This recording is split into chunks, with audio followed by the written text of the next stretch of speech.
Plate type heavy டாப்லிங்கு 4 bolt போட்டு push போட்டு connect பண்ணியிருப்போம். ரொம்ப ரிஜிட்டாக இருக்கும்.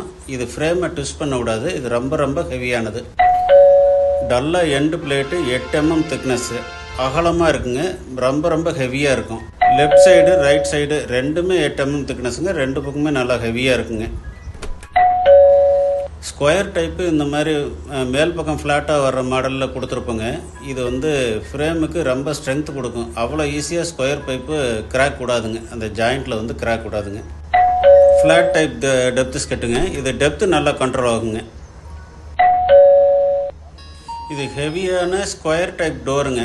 இதில் 4 ஸ்ப்ரிங் ஃபிக்ஸ் பண்ணியிருக்கோம். இது ரொம்ப ஹெவியாக இருக்குங்க. பேக்கில் வந்து மண் தள்ளும் போது ஓரளவுக்கு வளையாத நல்லா தாக்கு பிடிக்குங்க. இது ரொம்ப ஹெவியாக இருக்குங்க. இந்த டோர் எண்டு பிளேட்லாம் பாருங்கள், நல்லா ஹெவியாக இருக்குங்க. அவ்வளோ ஈஸியாக வளையாதுங்க. மண் தள்ளும் போது டெப்த்து செட்டில் போய் ரெஸ்ட் ஆகிக்கும். அதனால கார்னரில் வளையாதுங்க. இது ஹெவியான கிளவிஸ் ப்ராக்கெட்டுங்க. இது வெயிட் அதிகம். நல்லா ஹெவி மெட்டீரியலில் செஞ்சுருக்குது. 6 போல்ட்டு போட்டு லாக் பண்ணியிருப்போம். இது வந்து அவ்வளோ ஈஸியாக லூஸ் ஆகாதுங்க. வண்டி ஓடும்போது லூஸ் ஆகிட்டு இந்த பக்கம் அந்த பக்கம் நகராமல் நல்லா ஹெவியாக இருக்குங்க.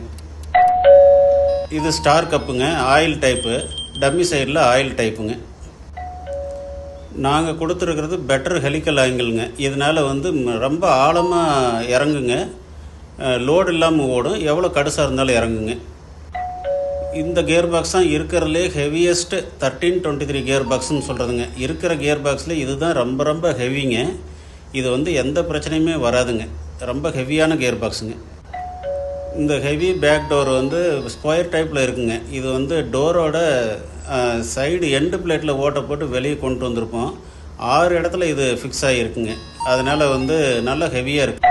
சைடு பிளேட் ரொம்ப பெருசாக இருக்கிறதுனால அதனுடைய ஸ்ட்ரென்த் அதிகம். நல்லா அகலமாக கொடுத்துருக்குறோம். ஃப்ரேம் டிசைன் ரொம்ப ஹெவியான டிசைனுங்க.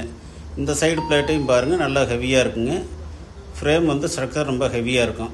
90 mm பைப்பு 4 கிளாம்பு போட்டு நல்லா ஹெவியாக பண்ணியிருப்புங்க. 6 mm பைப் திக்னஸ் இருக்குங்க.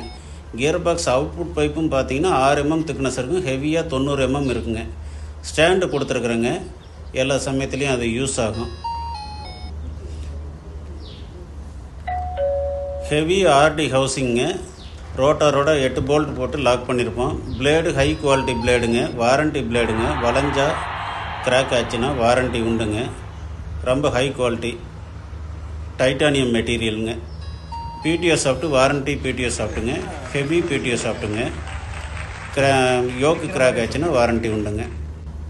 நான் டிரைவ் சைடு ஹவுசிங்க. 8 போல்ட்டு போட்டு லாக் பண்ணியிருப்போம். நல்லா ஹெவியாக இருக்குங்க.